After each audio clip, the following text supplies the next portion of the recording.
بہت سے لوگ کہتے ہیں نا مردوں کو 2 شادیاں کرنے کی کیوں اجازت ہے، 1 سے زیادہ شادیاں کرنے کی کیوں اجازت ہے، ان کی تو بڑی موجیں ہیں.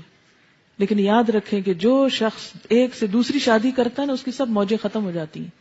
دنیا میں اگر بظاہر موج نظر بھی آتی ہے تو آخرت کے اعتبار سے سخت پکڑ کا اندیشہ بھی ہے، کیونکہ اس پل کو پار کرنا انتہائی مشکل کام ہے.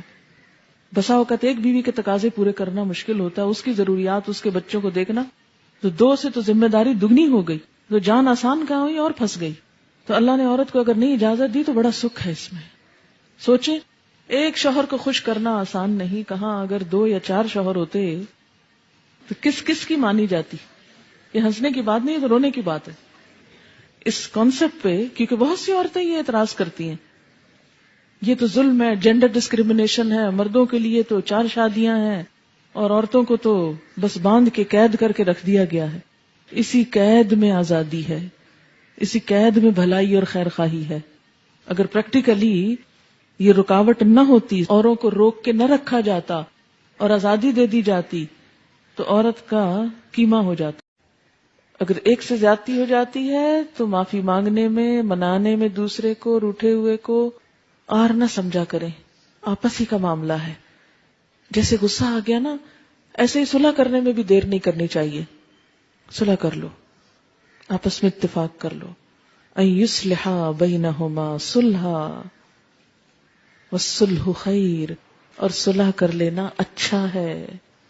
اس لیے کہ شادی صرف وقتی جذبات کے تحت نہیں ہوتی، شادی تو ایک خاندان بنانے کے لیے ہوتی ہے، اور اس خاندان میں نئی نسل کے پروان چڑھانے کے لیے ہوتی ہے. انسانیت کی تعمیر اور تربیت کے لیے گھر بنایا جاتا ہے.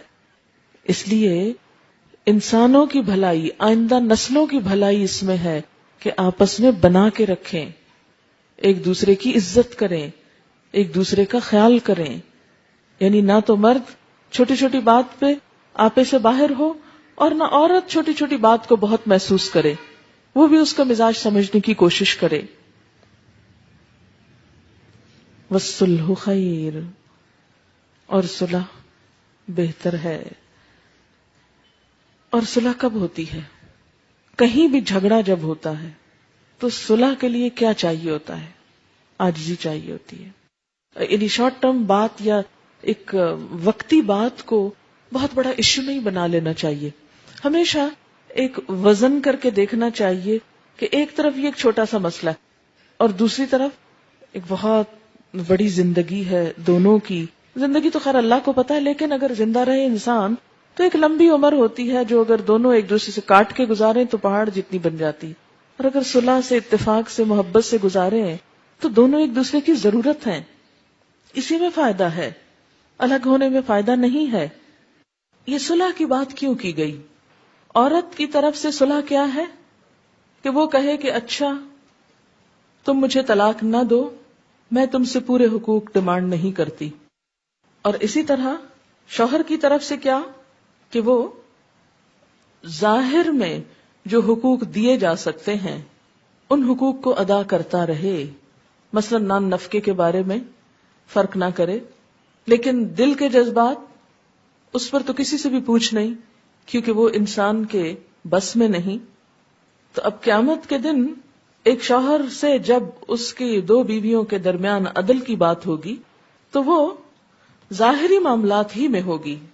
جیسا کہ نبی صلی اللہ علیہ وسلم نے بھی فرمایا تھا، اللہم ھذا قسمتی، اے اللہ یہ میری تقسیم ہے. حالانکہ آپ کو اس سے مبرہ قرار دیا گیا تھا کہ اگر آپ نہ بھی عدل کریں تو آپ سے نہیں پوچھا جائے گا، لیکن اس کے باوجود آپ نے عدل کیا اور فرمایا ھذا قسمتی، یہ میری تقسیم ہے جو میں کر سکتا ہوں.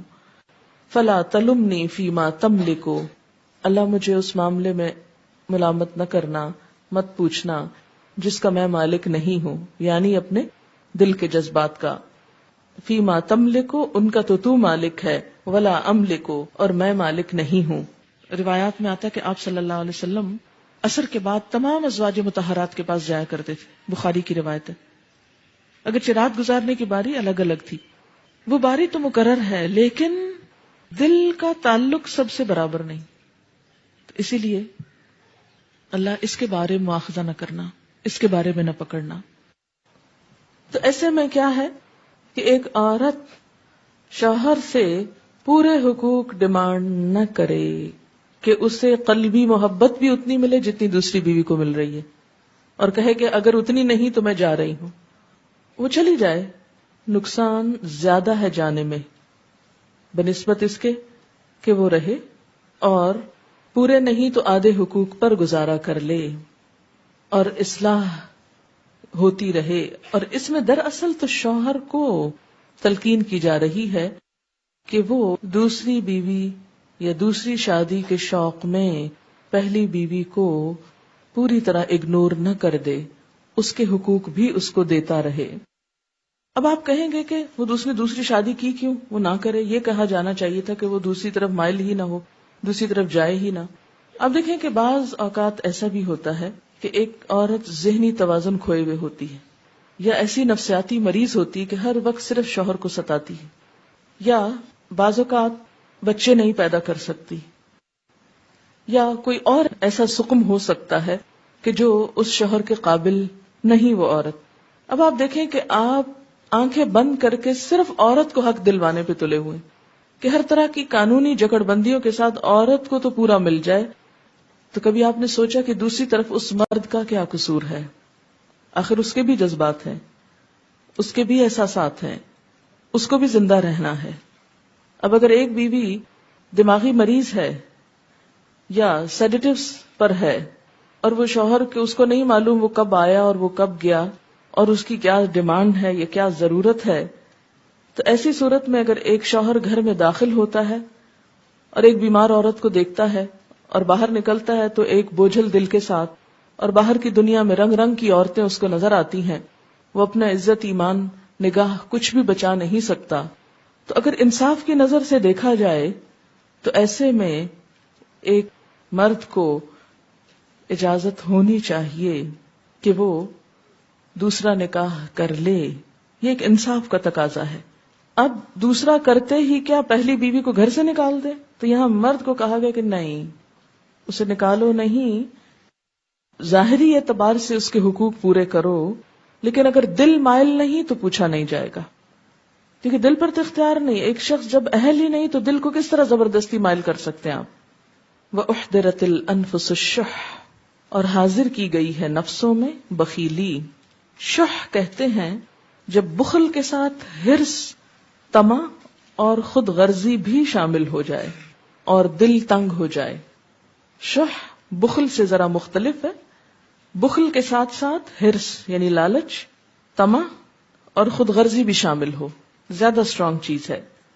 دلوں کے اندر تنگی ہوتی ہے، دلوں کے اندر بخل ہوتا ہے، اپنے زیادہ حقوق لینے کی طمع ہوتی ہے، حرص ہوتی ہے، انسان خود غرض ہوتا ہے. مرد اور عورت اپنی اپنی جگہ اپنے فائدے کی سوچ رہے ہیں، اور یہی چیز آڑے آ رہی ہے دوسرے کا حق پہچاننے اور دینے میں. نفسوں میں حاضر کی گئی ہے شح. شح کہتے ہیں بخل کو، دل کی تنگی کو، جو دوسرے کا حق نہ دینے دے، دوسرے کی طرف جھکنے نہ دے، دوسرے کی طرف مائل نہ ہونے دے، دوسرے کو منانے نہ دے. یعنی دل چاہ رہا ہے منا لیا جائے، لیکن انسان ایک انا کا شکار ہو کے لو میں کوئی ایسی گئی گزری ہوں، میں ہی روز مناؤں، یہ تو معمول ہے روٹھنا، تو ٹھیک ہے روٹ کے مزہ چکھیں. چلے ایک دو دن تو کسی کو مزہ چکھائیں، لیکن بہت لمبی ڈال لینا اور کئی مہینوں اور کئی سالوں پہ اور ایک ہی گھر میں رہتے ہوئے بول چال بند، ایک دوسرے کی شکل دیکھنا گوارا نہیں، ایک دوسرے کے ساتھ زیادتی، وہ اس کو موقع ملا وہ اس کے اوپر کیچڑ اچھال رہا، وہ اس پہ اچھال رہی. حالانکہ اللہ تعالیٰ نے دونوں کو ایک دوسرے کے لیے کیا قرار دیا؟ ہن لباس لکم وانتم لباس لہن، وہ تمہارا لباس ہے، تم ان کا لباس ہو. یعنی شوہر بیوی کے لیے کیا ہے؟ اس کا لباس ہے. اگر بیوی اس کی برائیاں کرتی ہے، اس پہ چھینٹے پھینک رہی ہے، اس پہ کیچڑ اچھال رہی ہے، تو وہ اپنا لباس داغدار کر رہی. اور اسی طرح بیوی کیا ہے؟ شوہر کا لباس ہے، اس کی عزت ہے، وقار ہے، اس کا سکھ ہے، چین ہے، زینت ہے. اور اگر وہ دوسروں کو بھری محفل میں بیٹھ کے اس کی برائیاں کر رہا ہے، لوگوں کے سامنے اس کو بدنام کر رہا ہے، تو اس کا نہیں، اپنا ہی بگاڑ رہا ہے، اپنے اوپر کیچڑ پھینک رہا ہے. تو اس معاملے میں دونوں ہی کو احتیاط برتنے کی ضرورت ہے. والصلح خیر، بنا کے رکھو، اسی میں بھلائی ہے، اسی میں عزت ہے، اسی میں بچوں کا مستقبل ہے، اسی میں دین ایمان کی عزت و عصمت کی حفاظت ہے، اسی میں خاندان والوں کے لیے بھی سکھ اور چین ہے. لیکن انسان کا نفس اس بات پر کم آمادہ ہوتا ہے اور صلح یا منانے کی چھوٹی سی قیمت نہیں دیتا، لیکن اختلاف کی، ناراضگی کی بڑی سزا بھگتنے کو تیار ہو جاتا ہے. یہ دل کی تنگی کی وجہ سے ہوتا نا. کچھ عرصہ پہلے میرے پاس ایک کیس آیا، خاتون اچھی خاصی ایجڈ تھی، کہنے لگی 30 سال ہو گئے ہماری شادی کو اور میرے شوہر نے مجھ کو طلاق دے دی ہے اور میرے بچے جوان ہیں. مجھے دیکھ کے یقین نہ آئے کہ یہ اتنی سوبر سمجھدار خاتون، اس کے ساتھ یہ معاملہ کیسے ہو گیا. کہتی کہ بات کچھ بھی نہیں تھی، روزہ کھلنے کا وقت تھا اور بارش ہو چکی تھی، تو شاید افطار کا سامان یا کچھ اور لینا تھا، تو بچے اپنے بھی اور شاید بھائی کے بھی وہ گاڑی میں چلے گئے اور گیلی جوتیاں لے کے کیچڑ والی دوبارہ گاڑی میں بیٹھ گئے. تو اس بات پہ تھوڑی سی گرما گرمی ہوئی، اختلاف ہوا کہ ایسا کیوں کیا. پھر کسی وقت لے جاتے یا ان کو نہ لے جاتے یا معلوم نہیں، اب مجھے قصہ پورا یاد نہیں. اور چونکہ بھوک لگی ہوئی تھی، افطار سے چند منٹ پہلے کی بات تھی، دعائیں مانگنے کا وقت تھا، تو یہ بات اتنی بڑی کہ بیٹھے بیٹھے اسی میز پر شوہر نے طلاق طلاق طلاق کہہ کے فارغ کر دی. کیونکہ انسان جب عمر بڑھتی جاتی ہے نا تو ٹیمپر لوز کرتا جاتا ہے اور اس کی برداشت کم ہوتی جاتی ہے، اور خاص طور پر روزہ رکھ کے افطار کے وقت تو بالکل ہی برداشت ختم ہونے کے قریب ہوتی اور ختم ہو جاتی. تو بسا اوقات چھوٹی چھوٹی باتیں جمع کر کے، اچھا بعض اوقات صرف غلط فہمیاں، بعض اوقات نکلتے نکلتے دفتر جا رہے، نکلتے نکلتے کوئی سخت بات کہہ کے چلے گئے، اچھا پیچھے سارا دن عورت روتی رہی، آج مجھے یہ کہہ دیا. یا گھر آئے، چھوٹی موٹی انبن ہوئی، وہ گئے باہر، رات بھر گھر واپس نہیں آئے، اب وہ ساری رات رو رہی ہے، کوڑ رہی ہے. جلد بازی جذباتیت ہی ہے نا. چھوٹی چھوٹی باتیں مائنڈ کر جانا اور اس کو بڑھا لینا اور اس کو غصہ کرنا، برتن توڑنا، دروازے پٹخانا، بچوں کو مارنا، یہ سب چیزیں کہاں سے جنم لیتی ہیں؟ یہ اس دل کی تنگی سے، اس جذباتیت سے. ایسے موقعوں پر کیا حکم دیا گیا؟ وَإِن تُحْسِنُوا وَتَتَّقُوا فَإِنَّ اللَّهَ كَانَ بِمَا تَعْمَلُونَ خَبِيرًا. اگر تم احسان سے پیش آؤ، خدا ترسی سے کام لو، اگر تم احسان سے پیش آؤ، خدا ترسی سے کام لو، تو یقین رکھو کہ اللہ تمہارے اس طرز عمل سے بے خبر نہ ہوگا.